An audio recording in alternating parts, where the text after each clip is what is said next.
Welcome to this explainer.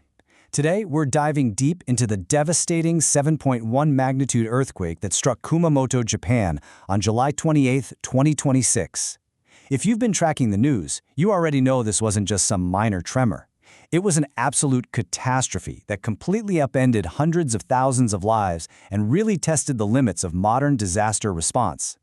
We're going to look strictly at the facts, the geological mechanics of how this happened, the visceral reality for people right there on the ground, and how folks from around the world are stepping up to help.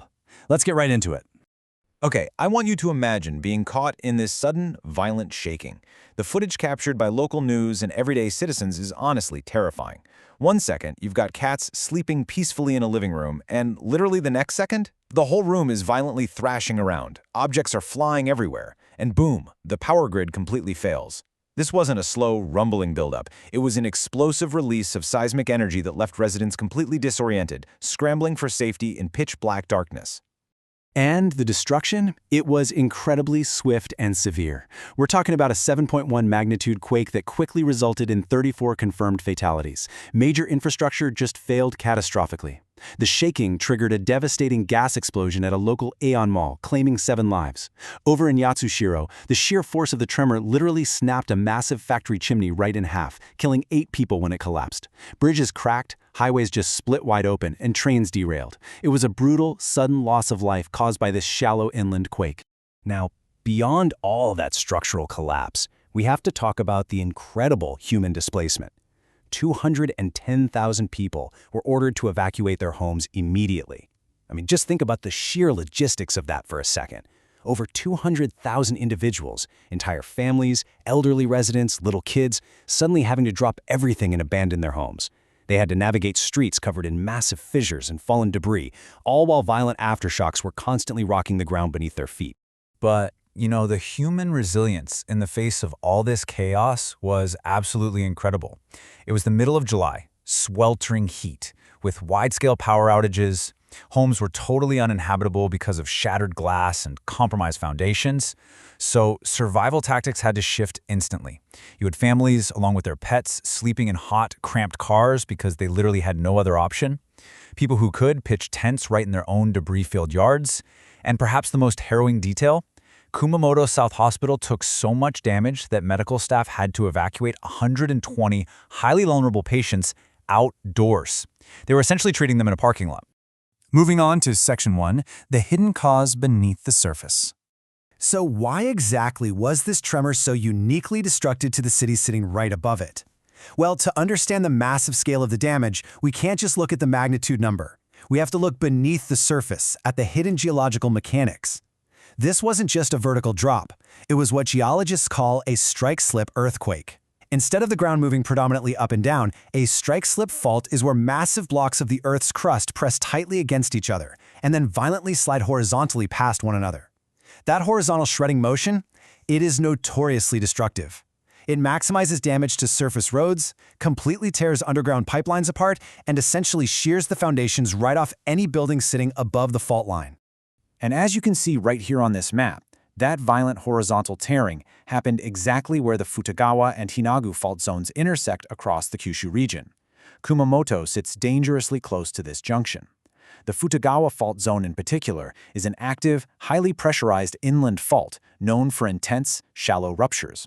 Basically, the immense pressure that had built up along these specific lines is our primary culprit. When all that tension finally overcame the friction holding the tectonic rocks together, snap. That resulting horizontal jolt is what absolutely devastated the region. Now, looking at these physical ruptures tearing right through agricultural fields, it's pretty mind-blowing. You can literally see how the earth ripped apart and shifted horizontally.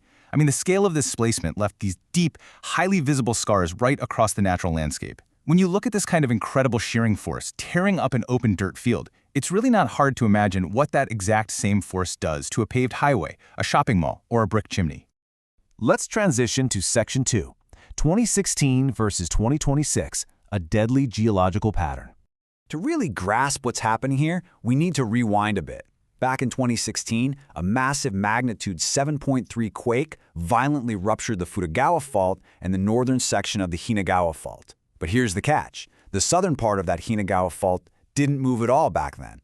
Fast forward exactly 10 years to 2026, and seismometer data reveals a really chilling story. Those instruments tracked how the unreleased seismic stress from 2016 essentially migrated straight south along the fault boundary. So the data tells us this 7.1 magnitude event was actually that previously inactive southern section finally giving way. The geological stress just transferred down the line, waited a full decade, and then released its devastating energy. And because this is all one big interconnected geological system, experts are warning that the danger is absolutely not over.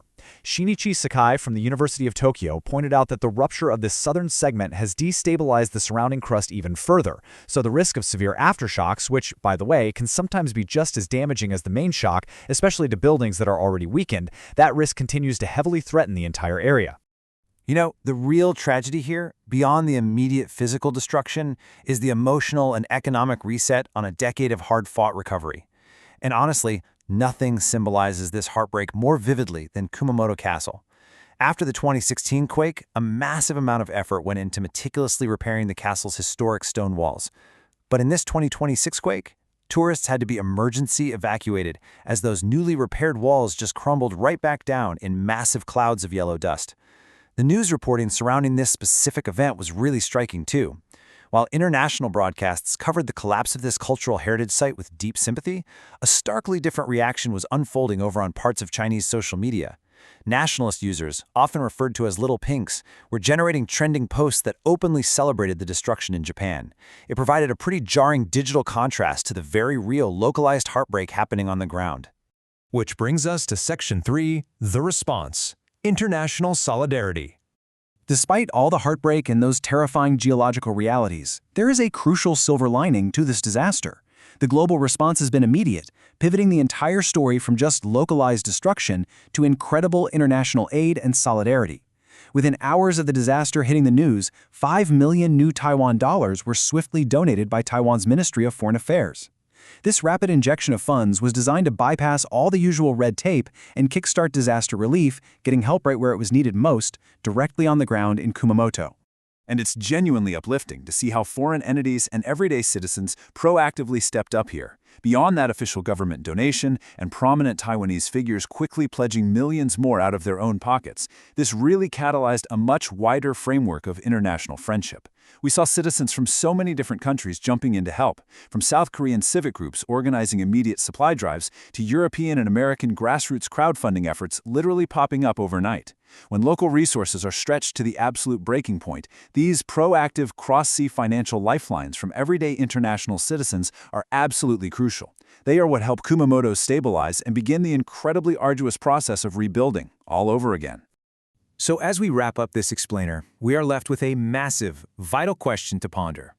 We know the Earth is going to keep moving, right? These fault lines are constantly shifting right beneath our feet. So how do we adapt? How can global communities engineer a safer, more resilient tomorrow so that when the next inevitable strike-slip earthquake hits, buildings stand tall, infrastructure holds together, and most importantly, lives are saved? Thanks for joining me today, and keep asking those big questions.